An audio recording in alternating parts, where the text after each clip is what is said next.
नमस्कार दोस्तों, आप सभी का जवाहर नवोदय विद्यालय की online coaching classes Navodaya classes 2020 में हार्दिक स्वागत है, अभिनंदन है। आप सभी को पता होगा कि पिछले एक साल से जवाहर नवोदय विद्यालय की तैयारी के लिए नवोदय क्लासेस की अहम भूमिका रहती है हर बार। ठीक है, तो उसी के सेशन में हम आज की क्लास को शुरू करते हैं। अभी तक आप नए हो हमारे चैनल पर तो चैनल को जरूर सब्सक्राइब करें, ताकि आपको जो भी नोटिफिकेशन आएगा, जो भी वीडियो अपलोड होगा, उसका नोटिफिकेशन तुरंत मिल जाएगा, ताकि आप उसी वक्त देख सकें। ठीक है, सबसे पहले देख सकें। अब यहाँ पर कक्षा 6 की बात करेंगे। कक्षा 6 में मैथ्स का एक पार्ट हो गया है। ठीक है, एक पार्ट, आज दूसरा पार्ट करेंगे। तो पहला आपको ये बता देता हूँ कि हमने कल क्या पढ़ा था। कल हमारा जो पहला चैप्टर था वो था नंबर सिस्टम, संख्या पद्धति, नंबर सिस्टम। इसको हिंदी में संख्या पद्धति बोलते हैं, संख्याओं की पद्धति। ठीक है, संख्या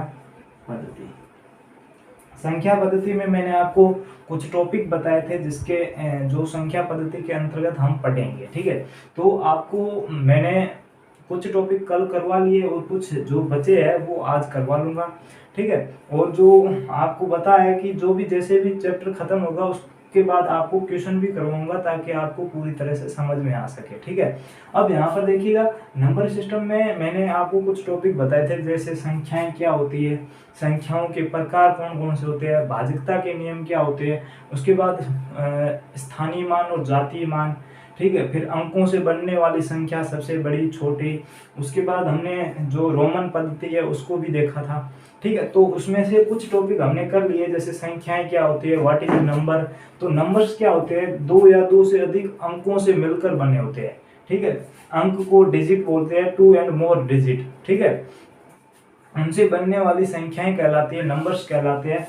और उसके बाद हमने संख्याओं के प्रकार देखे थे, जिसमें हमने कई प्रकार की संख्याएं देखी थी। प्राकृत संख्या यानी कि नेचुरल नंबर, पूर्ण संख्या होल नंबर, पूर्णांक संख्या इंटीजर नंबर, सम संख्या इवन, विषम ओड नंबर, और आपके आगे देखें तो भाज्य संख्या,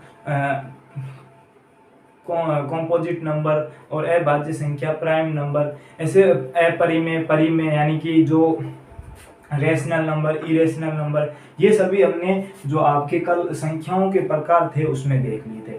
उसके बाद हमने भाज्यता का नियम पढ़ा था। ठीक है, रूल ऑफ डिविजिबिलिटी। ठीक है, तो उसमें हमने 2 का देखा था नियम, यानी कि जिस संख्या के अंत में इकाई का अंक 0, 2, 4, 6, 8 है तो उसमें 2 का पूरा भाग जाएगा। 3 की भाज्यता का नियम देखा था, यानी कि अंकों का योग करना, उसमें 3 का भाग देना। अगर पूरा चला जाता है तो उस पूरी संख्या में 3 का पूरा भाग चला जाएगा।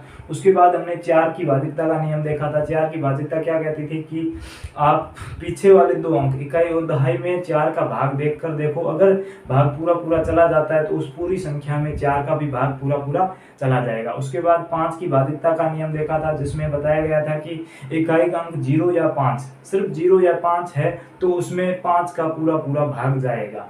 ठीक है, 6 की भाज्यता क्या थी, 6 की भाज्यता थी कि जिस संख्या में 2 का और 3 का पूरा भाग चला जाए उसमें 6 का भी पूरा भाग जाएगा। 7 की भाज्यता मैंने आपको नहीं बताई थी, क्योंकि थोड़ी लेंथी थी, वो आपके स्टैंडर्ड की नहीं है। ठीक है, उसके बाद आगे 8 की भाज्यता देखी थी। तो 4 की भाज्यता में पीछे के 2 अंक देखते थे, इकाई और दहाई, लेकिन 8 की भाज्यता में हम पीछे के 3 अंक देखते हैं, इकाई, unit plus, tenth plus and hundred plus. ठीक है, इकाई, दहाई और सैकड़ा के स्थान देखते हैं। ठीक है, उसमें 3 अंकों में 8 का भाग देते हैं, डिवाइड करते हैं। अगर पूरा डिवाइड हो जाता है तो उसमें पूरी संख्या में 8 का भाग पूरा चला जाएगा, नहीं तो नहीं जाएगा। उसके बाद 9 की भाज्यता सेम की सेम 3 की भाज्यता के जैसी थी। अगर अंकों का योग करना है, उसके बाद अगर हम 9 का पूरा उसमें भाग देते हैं, अंकों के योग में अगर पूरा चला जाता है तो उसमें भी 9 का पूरा भाग चला जाएगा। और अंत में हमने देखी थी 10 की भाज्यता। 10 की भाज्यता बिल्कुल सिंपल है, किसी भी संख्या के अंक, इकाई का अंक, यूनिट प्लेस, पीछे वाला अंक अगर 0 है तो 10 का भाग जाएगा, 0 नहीं है तो उसमें 10 का भाग नहीं जाएगा। तो ये सब हमने कल देख लिया है। और आज का जो टॉपिक है भाज्यता के नियम के बाद का, तो वो है स्थानीय मान और जातीय मान। ठीक है, स्थानीय मान और जातीय मान। ठीक है, स्थानीय मान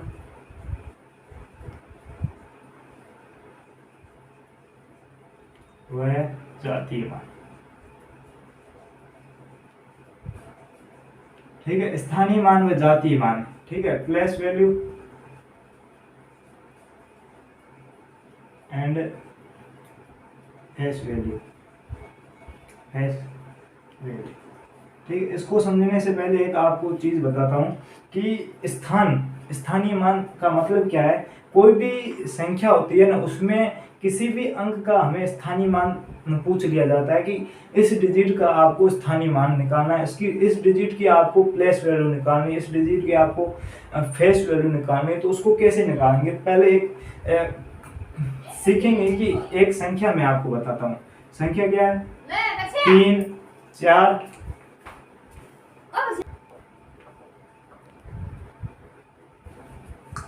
सॉरी बच्चों, बीच में कोई कॉल आ गया था जिसके कारण मैं बीच में थोड़ा सा चला गया, लेकिन कोई नहीं। स्थानीय मान, संख्या और जातीय मान को देखेंगे।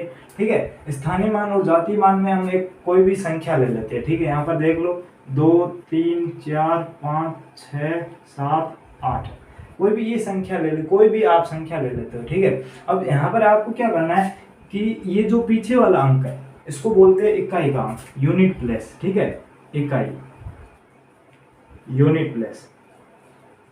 ठीक है, इसका मतलब क्या होता है कि जो भी अंक है आपका उसको 1 से गुणा करना है। किससे गुणा करना है, 1 से। यानी कि अगर 8 का स्थानीय मान पूछे तो आपको क्या करना है, 8 को 1 से गुणा करना है, तो क्या आएगा, 8 ही आएगा। तो 8 का स्थानीय मान क्या है, 8 ही है। अब यहाँ पर देखो, ये तो यूनिट प्लेस यानी कि इकाई का अंक हो गया। उसके बाद 7 देखो, 7 क्या है, दहाई का अंक, दहाई का अंक, इसको 10th प्लेस बोलते हैं। ठीक है, 10th प्लेस। ठीक है, तो अब यहाँ पर 10th प्लेस क्या है, देखो दहाई का अंक, तो इसको इस दहाई का स्थान का मतलब क्या है, नहीं 10 से गुणा करना है। किससे गुणा करना है, 10 से गुणा करना है। ठीक है, गुणा 10 से करना है। अब यानी कि यहाँ पर आपको अगर पूछ लिया जाए कि 7 का स्थानीय मान क्या है, तो 7 का हमें पता है कि स्थानीय मान क्या है, तो हम स्थान कौन सा स्थान है उसको पहले चेक करेंगे। यानी कि इकाई और दहाई, दहाई का मतलब क्या होता है, 10। ठीक है, 10 होता है, 10th प्लेस यानी 10 से आपको मल्टीप्लाई करना है, बस, और कुछ नहीं करना। उसके बाद 6 को हम इकाई, दहाई, सैकड़ा, सैकड़ा को हम 100th प्लेस भी कहते हैं। ठीक है, सैकड़ा। ठीक है, 100वां स्थान। अब सैकड़ा यहाँ पर देखो, सैकड़ा का मतलब क्या होता है, गुणा 100, यानी कि जो स्थान है इसका स्थान कौन सा है, 100वां स्थान है, यानी कि सैकड़ा का मान है, यानी कि 100 से आपको गुणा करनी पड़ेगी। अब यहाँ पर अगर देखो 6 को आप किससे गुणा करोगे, 100 से, और 7 को आपको किससे गुणा करनी पड़ेगी, 10 से। उसके बाद देखो 5 है, 5, अब यहाँ पर इकाई, दहाई, सैकड़ा हो गया। उसके बाद 1000 आएगा, क्या आएगा, 1000, ये आप नोट करते जाना। उसके बाद आएगा 1000, 1000 को 1000 प्लस कहते हैं। ठीक है, 1000 को क्या कहते हैं, 1000 प्लस। अब यहाँ पर देखो 1000, यानी कि आपको उसके बाद तो कुछ भी हार्ड है नहीं। अब 1000 है यानी कि 1000 से मल्टीप्लाई कर दो। उसके बाद 10,000 है तो 10,000 से मल्टीप्लाई कर दो। किससे कर दो, 10,000 से। उसके बाद लाख है तो 1 लाख से गुणा कर दो। किससे गुणा कर दो, 1 लाख से। उसके बाद 10 लाख है तो 10 लाख से गुणा कर दो। 1 करोड़ है तो 1 करोड़ से गुणा कर दो। ठीक है, उसके बाद तो आपको कोई दिक्कत नहीं आएगी। पहले 3-4 अंकों में आपको दिक्कत आएगी। पहला अंक होता है यूनिट प्लेस, इकाई का अंक। दूसरा होता है दहाई का अंक। तीसरा होता है सैकड़ा का अंक। चौथा होता है 1000, फिर 10,000, लाख, 10 लाख। ठीक है, unit place, 10th place, 100 place, 1000 place, 10,000 place, lakh place और 10 लाख प्लेस। ठीक है, यानी कि लाख और 10 लाख यानी कि 10 लाख, तो लाख और 10 लाख। ये अब हमारा क्या होगा, इनके स्थान कौन कौन से हैं। ठीक है, और स्थानों का मान क्या होता है इनके। तो ये हमारा, ये आपको मतलब कि पूरी तरह से समझ में आ गया कि हमें क्या ज्ञात करना है। अब यहाँ पर आपको प्रश्न पूछेगा कि ये कितनी है, इकाई, दहाई, सैकड़ा, 1000, 10,000, लाख, 10 लाख, यानी 23,45,678। इकाई, दहाई, सैकड़ा, 1000, 10,000, इकाई, दहाई, सैकड़ा, 1000, 10,000, लाख, 10 लाख। ठीक है, यानी कि 23 लाख 23 लाख, फिर 45,000, 54,000, 678 678। ठीक है, इसमें आपको पूछेगा कि 7 का या फिर आपको 4 का प्लेस वैल्यू क्या है या फिर स्थानीय मान क्या है। ठीक है, तो आप आसानी से ज्ञात कर सकते हो कि इसमें 4 का स्थानीय मान क्या होगा। तो यहाँ पर देखो 4 का स्थानीय मान क्या होगा, 4 गुणा, अब इसको स्थान का मान क्या है, इकाई, दहाई, सैकड़ा, हजार, 10,000, तो इसको 10,000 से गुणा कर दो। 10,000 से गुणा किया तो हमारा क्या आएगा, 40,000, तो इसका स्थानीय मान क्या हो गया, 40,000। समझ में आया। यानी कि जिस भी अंक का आपको पूछे, प्लेस वैल्यू पूछे, स्थानीय मान पूछे, तो आपको उसके स्थान के मान से गुणा करना है। ठीक है, ये तो पहला तरीका है, बेसिक तरीका है, यानी कि सबको एक बार तो दिमाग में होना ही चाहिए। ठीक है, यानी कि आपको पता होना चाहिए कि इसको ऐसे निकालते हैं। अब इसका शॉर्टकट तरीका क्या है, आपको देखते संख्या देखते ही आपको पता चल जाए कि इसका स्थानीय मान ये होगा, इसका मतलब कि यूनिट प्लेस वैल्यू ये होगी। तो उसमें आपको क्या करना पड़ेगा, यहाँ पर देखिएगा, कोई भी अंक पूछे, यानी कि यहाँ पर हमने 4 पूछा है, तो यहाँ पर सबसे पहले 4 लिखना है। क्या लिखना है, सबसे पहले 4, उससे आगे वाले अंकों को छोड़ दो, पीछे वाले जितने भी अंक हैं उनको 0 लगा लो, यानी कि 1 2 3 4, तो इसके पीछे 4 0 लगा लो। क्या लगा लो, 0। तो 4 0 लगाते ही हमारा क्या आ जाएगा, स्थानीय मान आएगा। अगर आपको 3 का पूछे तो यहाँ पर 3 लिख लो पहले, फिर इसके पीछे कितने अंक, 1 2 3 4 5 अंक, तो यहाँ पर 5 0 लगा लो। क्या कर लो, 5 0। अगर आपको 7 का पूछे तो 7 के पीछे कितने अंक है, 1 है तो 1 0। अगर 8 का पूछे तो 8 के पीछे कुछ अंक है नहीं तो 0 नहीं लगेगा। ठीक है, यानी कि आपको किसी भी अंक का स्थानीय मान पूछे तो आप, अगर बेसिक तरीका आपको पता होना चाहिए, उसके बाद आपको क्या करना है, कोई भी आपको फटाफट करना पड़ेगा। तो आपको क्या करना है, कोई भी अंक है उसका मान आगे वो लिख लो, उसके पीछे जितने भी अंक है उतने 0 लगा लो, तो आपका स्थानीय मान आ जाएगा। समझ में आया स्थानीय मान। स्थानीय मान मेरे हिसाब से अब किसी बच्चे को कोई दिक्कत नहीं होगी, अगर है तो भी आप कमेंट करके बता सकते हैं। ठीक है, आपका समाधान कर दिया जाएगा। ठीक है, टेंशन मत लेना, आप अच्छे से पढ़ते रहो और तैयारी पर प्रभाव नहीं पड़ना चाहिए, डिप्रेशन में नहीं जाना है। ठीक है,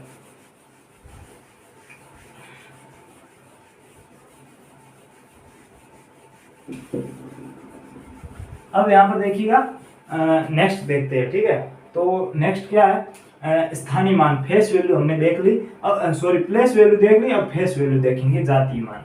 ठीक है, तो वही संख्या लिखती है, 2 3 4 5 6 7 और 8। ठीक है, यही संख्या लिखेंगे। अब हमें क्या ज्ञात करनी है, फेस वैल्यू। फेस वैल्यू, ठीक है, फेस वैल्यू यानी कि जातीय मान। जातीय मान क्या होता है, जातीय मान का अगर शब्द बताऊं, जातीय मान,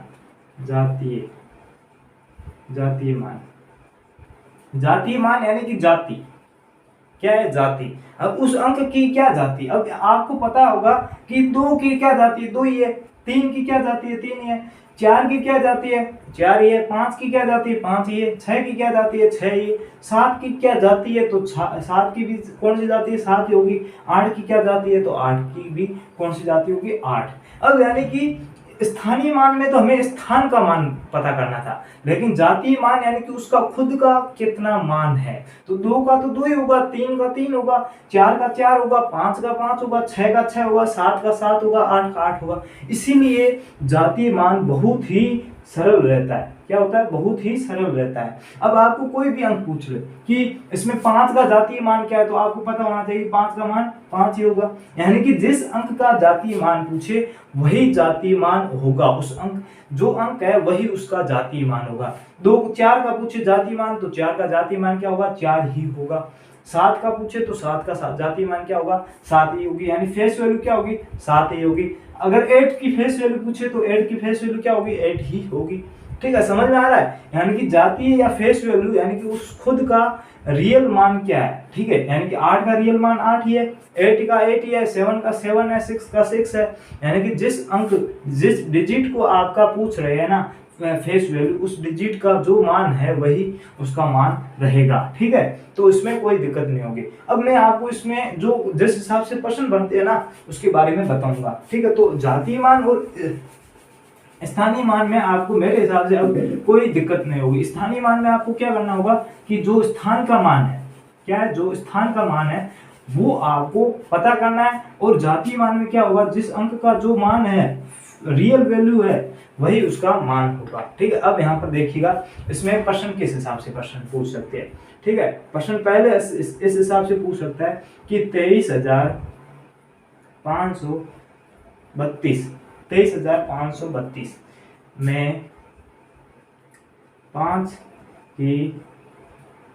का स्थानीय मान क्या है, स्थानीय मान। ठीक है, स्थानीय मान क्या है। अब इसकी जगह ये भी पूछ सकता है 5 का जातीय मान क्या है, तो हम ऐसे भी लिख सकते हैं 5 का स्थानीय मान या 5 का जातीय मान क्या है। ठीक है, एक ये प्रश्न बन सकता है। दूसरा प्रश्न क्या बनेगा, ठीक है, दूसरा प्रश्न पूछेगा कि संख्या 23,532, ठीक है, में 3 के स्थानीय, एक मिनट, 3 के स्थानीय या फिर, ठीक है, स्थानीय मानों में अंतर क्या है। इंग्लिश मीडियम वाले टेंशन ना ले, बताऊंगा। ठीक है, उसके बाद तीसरा है 23,532 में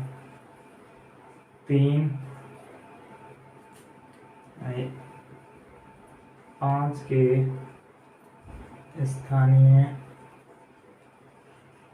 व जातीय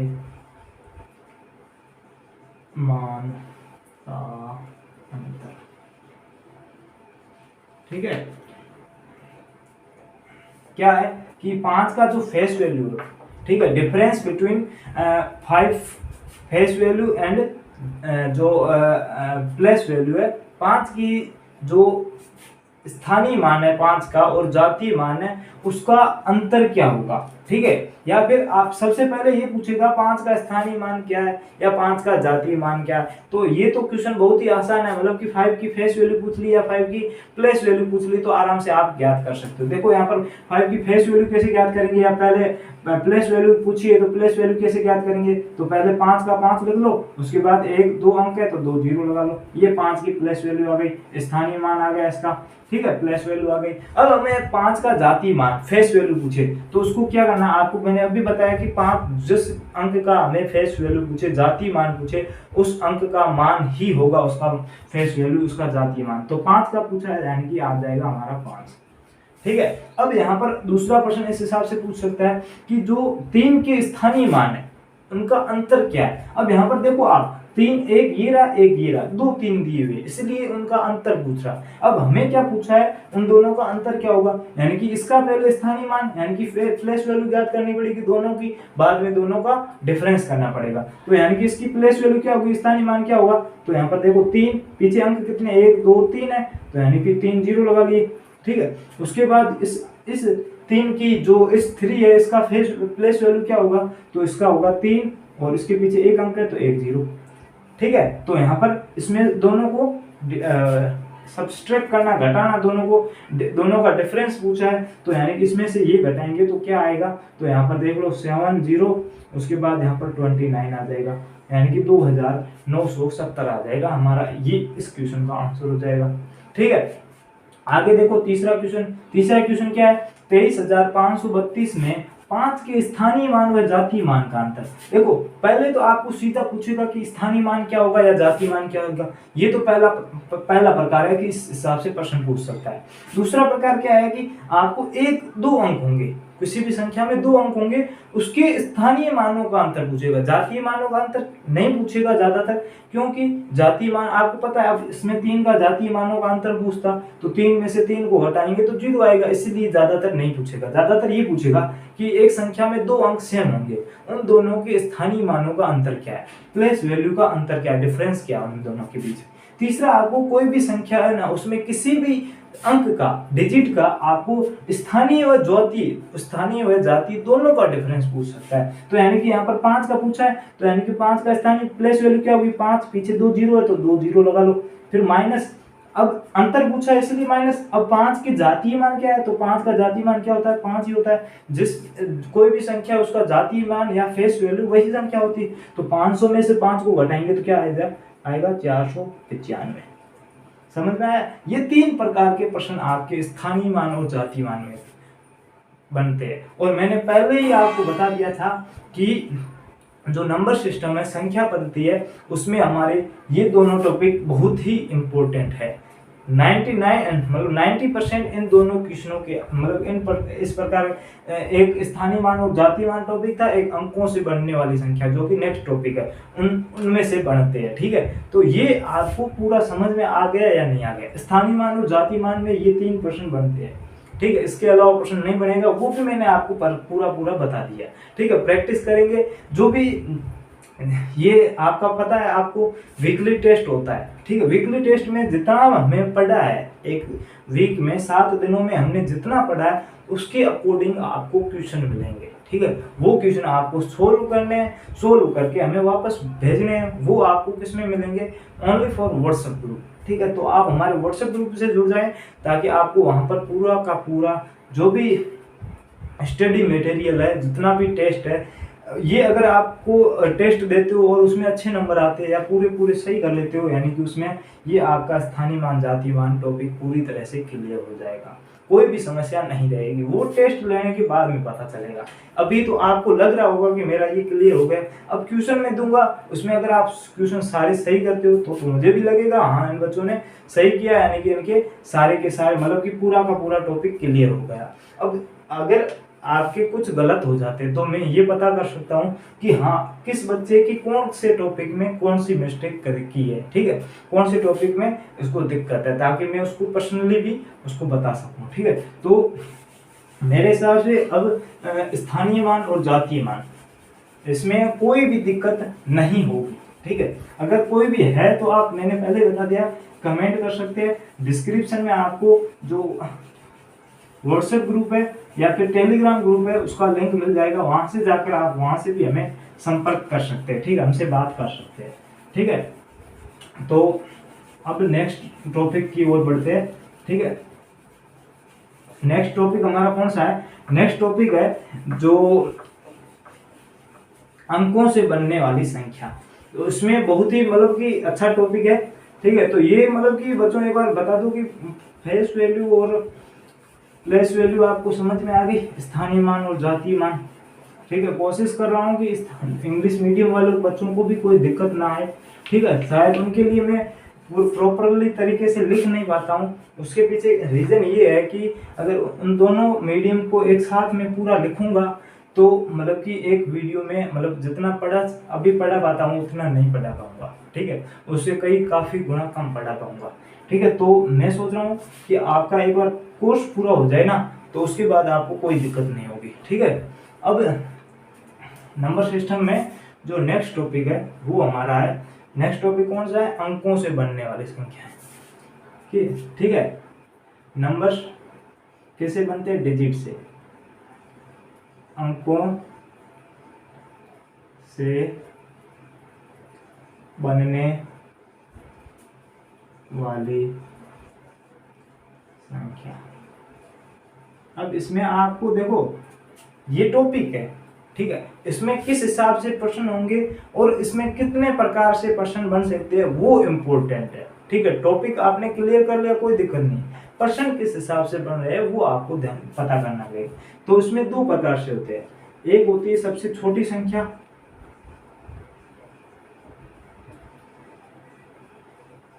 एक होती है सबसे बड़ी संख्या। सबसे बड़ी संख्या। ठीक है, सबसे बड़ी संख्या। अब यहाँ पर आपको पहले मैं बड़ी संख्या, इसको बोलते हैं स्मॉलर नंबर। ठीक है, इसको बोलते हैं ग्रेटेस्ट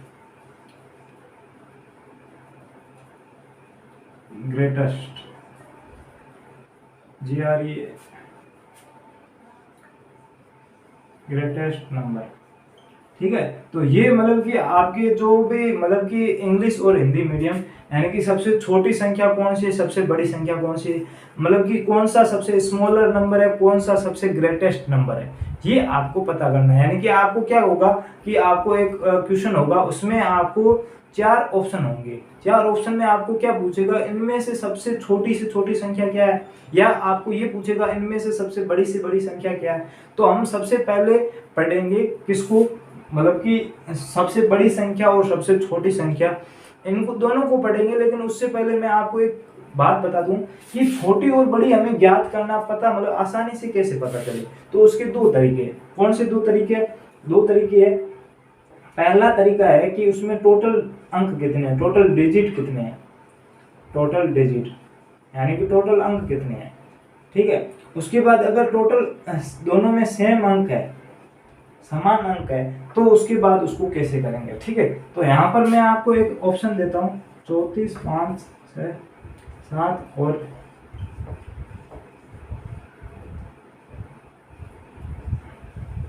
ठीक है, ये पास में लिखी हुई तो आपको आसानी से आ जाएगी। अब ये मतलब कि 2 ऑप्शन दिए हुए, इसमें से आपको पूछे कौन सी संख्या सबसे बड़ी है, तो आप कैसे पता करोगे कि इसमें आपको काउंट नहीं करना है, सीधा आपको क्या करना है, सबसे पहले कोई भी ऑप्शन हो, सबसे पहले उसमें अंकों को गिनना है, डिजिट को काउंट करना है। तो यहाँ पर हम काउंट करेंगे 1 2 3 4 5 6, इसमें 1 2 3 4 5, यानी कि ऊपर वाले में 5 है, निचले में 6 है।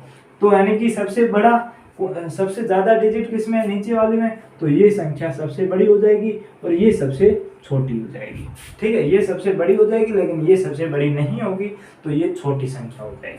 पहला तरीका यही है कि आपको टोटल डिजिट काउंट करने हैं, डिजिट कितने हैं, टोटल अंक काउंट करने हैं कि उस संख्या में टोटल अंक कितने हैं। वो अंक आप काउंट करोगे तब आप आसानी से पता कर सकते हो कि उसमें बड़ी संख्या कौन सी और छोटी संख्या कौन सी। अब जो पहला आ गया, अब दूसरा अगर आपको यहाँ पर 9 लिख लेते हैं। अब दूसरा आपको क्या कहेगा, जब दोनों संख्याओं में या आपके 4 ऑप्शन, चारों संख्याओं में अगर ऑप्शन जो टोटल डिजिट होते हैं, अंक होते हैं, वो चारों संख्याओं में समान हो, क्या हो, समान हो, तब हम उस संख्या को कैसे मतलब कि फाइंड आउट करेंगे कि कौन सी संख्या बड़ी है कौन सी छोटी है। तो उसमें आपको क्या करना है, तो देखो यहाँ पर 1 2 3 4 5 6, ऊपर वाले भी 6, नीचे वाले 1 2 3 4 5 6, यानी कि नीचे वाले भी 6 ऊपर वाले भी 6, दोनों संख्याओं में अंक है, डिजिट है, वो समान है। अब इनमें से कैसे पता करेंगे कि कौन सी संख्या बड़ी है और कौन सी संख्या छोटी है। तो उसको पता करने के लिए आपको क्या करना पड़ेगा कि सबसे पहले वाले अंक को देखो, इकाई का अंक नहीं, दूसरी साइड से, पीछे वाले का अंक नहीं, आगे से आपको शुरू करना है। आगे से आपको देखना है कि सबसे पहला अंक देखना। अब देखो सबसे पहला अंक अगर कोई भी बड़ा अंक होता है, यहाँ पर ऊपर 4 होता तो ये ऊपर वाली संख्या बड़ी हो जाती, ठीक है। अब लेकिन यहाँ पर देखो दोनों में 3 है, यानी कि समान अंक है, तो यहाँ से तो हमें पता नहीं चला कि कौन सी संख्या बड़ी है और कौन सी संख्या छोटी है। तो आपको क्या करना पड़ेगा, सेकंड अंक देखना पड़ेगा, सेकंड डिजिट देखना पड़ेगा। तो यहाँ पर 4 है लेकिन यहाँ पर 7 है, तो बड़ा कौन सा है, 7 है। तो यानी कि जो नीचे वाली संख्या है वो हमारी संख्या बड़ी हो जाएगी और ऊपर वाली है वो छोटी हो जाएगी। पता चला कि कैसे हम पता करेंगे कि कौन सी संख्या बड़ी है और कौन सी संख्या छोटी है। दोनों को बता दिया, दोनों को एक साथ ही बता दिया कि आपको बड़ी संख्या पता करनी या छोटी संख्या पता करनी। कैसे आप पता करोगे, पता आपको ऐसे, पहला तो तरीका है कि आप टोटल डिजिट काउंट कर लो। अगर डिजिट किसी में ज्यादा हो किसी में कम हो, तो जिस संख्या में डिजिट ज्यादा है वो संख्या बड़ी होगी और जिसमें कम है वो छोटी हो जाएगी। अगर डिजिट समान है, अंक समान है, तो आपको क्या करना पड़ेगा, यूनिट प्लेस नहीं, पीछे से नहीं, आगे से आपको पहला अंक देखना पड़ेगा, पहला डिजिट देखना पड़ेगा।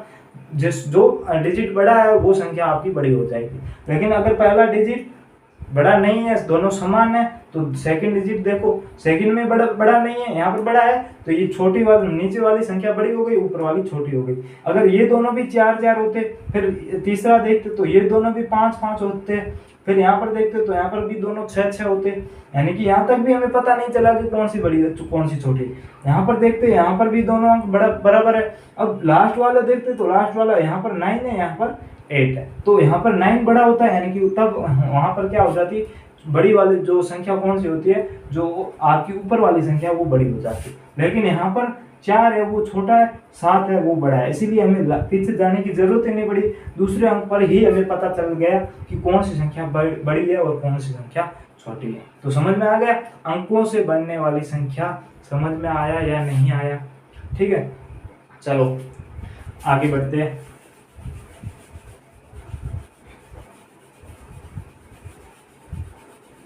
ठीक है, आज ही आपका नंबर सिस्टम खत्म करवा देते हैं। ठीक है, उसके बाद यहाँ पर नंबर सिस्टम में आपका कोई भी दिक्कत नहीं रहेगी, सारा का सारा मतलब कि चैप्टर खत्म हो जाएगा। उसके बाद इसके क्वेश्चन करेंगे ये अंकों से बनने वाली संख्या। ठीक है, इसके एक दो प्रश्न मैं बता देता हूँ कि किस हिसाब से प्रश्न पूछ सकता है। ठीक है, तो आपको ऐसा भी क्वेश्चन आ सकता है कि निम्न में से कौन सी संख्या बड़ी होगी या कौन सी संख्या छोटी होगी, तब तो आपको मैंने तरीका बताया वो करना है। लेकिन ज्यादातर क्या पूछता है कि चार अंकों की सबसे बड़ी संख्या क्या है, 4 अंकों की सबसे बड़ी संख्या या सबसे छोटी संख्या कौन सी है। ठीक है, ये प्रश्न पूछ लेता है। ठीक है, 4 अंकों की सबसे बड़ी संख्या कौन सी या 4 अंकों की सबसे छोटी संख्या कौन है। तब आपको क्या करना है, आपको मैंने बताया थे यहाँ पर है ना सबसे बड़ी 4 अंकों की है, डिजिट की। ठीक है, तो मैंने डिजिट आपको टोटल 10 बताए थे, यानी कि टोटल 10 डिजिट बताए थे। कौन से बताए थे, 0।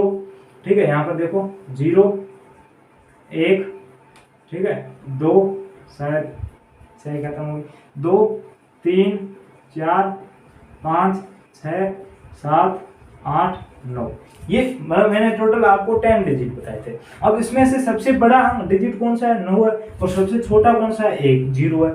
ठीक है, तो अब यहाँ पर 4 अंकों की सबसे बड़ी संख्या पूछा है, तो यहाँ पर क्या जो भी सबसे बड़ा अंक कौन सा है, 9 है, तो 9 को 4 बार लिख लो, 9 9 9 9।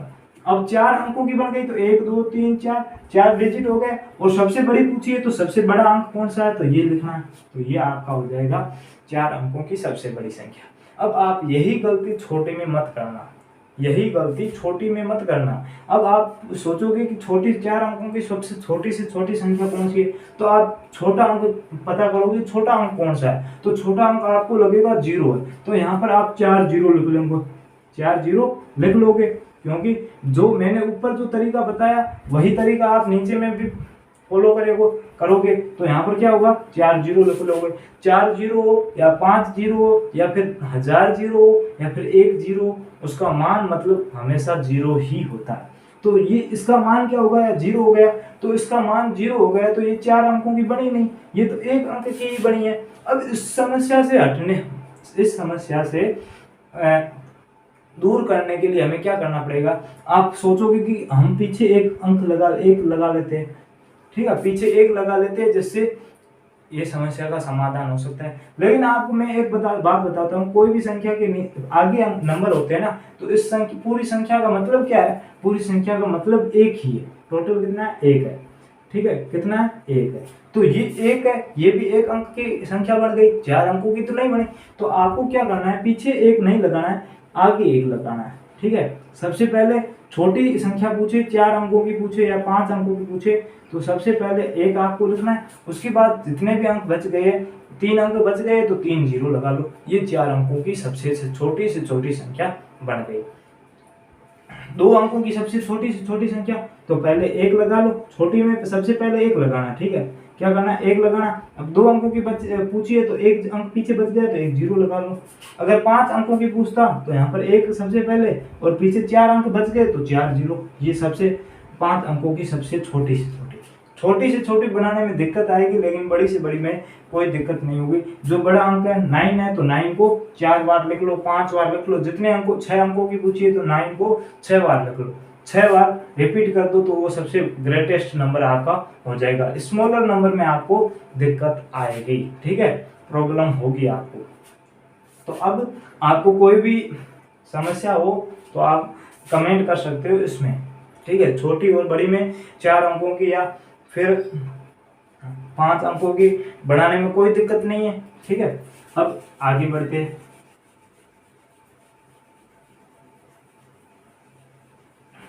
ठीक है, आगे देख लेते हैं, आगे यहाँ पर देख लेते हैं। ठीक है, आगे क्या कहता है, आपको ये पूछ सकता है, ठीक है। प्रश्न क्या पूछेगा, 4 अंकों की सबसे बड़ी से बड़ी यानी ग्रेटेस्ट नंबर, सबसे बड़ी से बड़ी यानी कि 4 डिजिट की सबसे ग्रेटेस्ट नंबर तथा एंड सबसे छोटी से छोटी, 4 अंकों की छोटी से छोटी यानी कि जो सबसे स्मॉलर नंबर है वो, उन दोनों में अंतर क्या है, दोनों में अंतर क्या है, डिफरेंस क्या है। 4 अंकों की सबसे बड़ी से बड़ी greatest number and smaller number, दोनों में डिफरेंस क्या है, अंतर क्या है। ठीक है, तो इसको हम कैसे ज्ञात करेंगे, तो यहाँ पर देखो 4 अंकों की सबसे बड़ी से बड़ी संख्या यानी कि 4 बार 9 9 लिख लो, सबसे बड़ा अंक कौन सा है 9 है, तो 4 बार 9 9 लिख लो। अब यहाँ पर सबसे छोटी पूछा है तो पहले 1 लिख लो, उसके बाद कितने अंक बच गए, 4 में से 1 चला गया, 3 बचे, 3 को यहाँ पर पीछे 0 बना लो, 0 0 0। अब दोनों का अंतर पूछा है तो दोनों को घटा लो, तो 9 में से 0 को घटाएंगे तो 9 आएगा, फिर 9 में से 0 को घटाएंगे 9 आएगा, 9 में से 0 को घटाएंगे 9 आएगा, 9 में से 1 को घटाएंगे तो 8 आएगा, यानी कि 8999 आपका आंसर हो जाएगा। 4 अंकों की सबसे बड़ी से बड़ी संख्या तथा 4 अंकों की सबसे छोटी से छोटी संख्या के बीच में अंतर क्या होगा, 8999। ऐसे ही आपके अंकों से बनने वाली संख्या से पूछेंगे, 6 अंकों की पूछ सकता है, 8 अंकों की पूछ सकता है, कोई दिक्कत नहीं है। रिपीट वाले जो भी प्रश्न होंगे वो भी मैं आपको बताऊंगा, तो उसमें आपको कोई दिक्कत नहीं आने दूंगा। ठीक है, तो इसमें किस हिसाब से प्रश्न पूछे जाते हैं वो मैंने आपको पूरा का पूरा बता दिया। ठीक है, तो संख्या पद्धति में आपका लगभग पूरा का पूरा हो चुका है। ठीक है, अब एक टॉपिक बचा है जो हम रोमन पद्धति कहते हैं। क्या बोलते हैं, रोमन पद्धति। रोमन पद्धति का है तो वो मैं आपको कल की क्लास होगी, नेक्स्ट क्लास होगी, उसमें मैं आपको बता दूंगा। क्यों बताऊंगा, क्योंकि उसके बाद वो पहले वीडियो में पहले वो बता दूंगा, उसके बाद जो भी इस पूरे चैप्टर के क्वेश्चन बन सकते हैं, इस चैप्टर में से किस हिसाब से क्वेश्चन बन सकते हैं, उस पूरे क्वेश्चनों का सोल्व करेंगे, उस पूरे क्वेश्चनों को सोल्व करेंगे और आपको कोई भी समस्या नहीं आने दूंगा। ठीक है, हमने पूरा कंटेंट पढ़ लिया है। ठीक है, अब एक जो टॉपिक रहा है वो नेक्स्ट वीडियो में पहले थोड़ा इंट्रोडक्शन में 5-10 मिनट में हो जाएगा। उसके बाद जितने भी प्रश्न बनते हैं आपके इस टॉपिक से, संख्या पद्धति, नंबर सिस्टम से, भले वो संख्याओं से हो, संख्याओं के प्रकार से हो, टाइप्स ऑफ नंबर से हो, या फिर स्थानीय मान यानी कि प्लेस वैल्यू या फेस वैल्यू, जाति मान से हो, या फिर आपके ये सबसे ग्रेटेस्ट और स्मॉलर या स्मॉलेस्ट बोल सकते हैं, स्मॉलेस्ट इस नंबर से हो, या फिर रोमन पद्धति से हो, किसी से भी हो, वो हम कल के वीडियो में पूरी तरह से देख लेंगे। तो मेरे हिसाब से आज के लिए आपकी क्लास यहीं तक समाप्त करता हूँ, और नेक्स्ट जो भी क्लास होगी उसमें आपको पूरा का पूरा ये चैप्टर क्लियर हो जाएगा। ठीक है, तो दोस्तों आज के लिए धन्यवाद। नेक्स्ट वीडियो में मिलते हैं फिर से एक नई ऊर्जा के साथ, ताकि आपका पूरा का पूरा टॉपिक क्लियर हो जाए। धन्यवाद। जय हिंद, जय भारत, वंदे मातरम।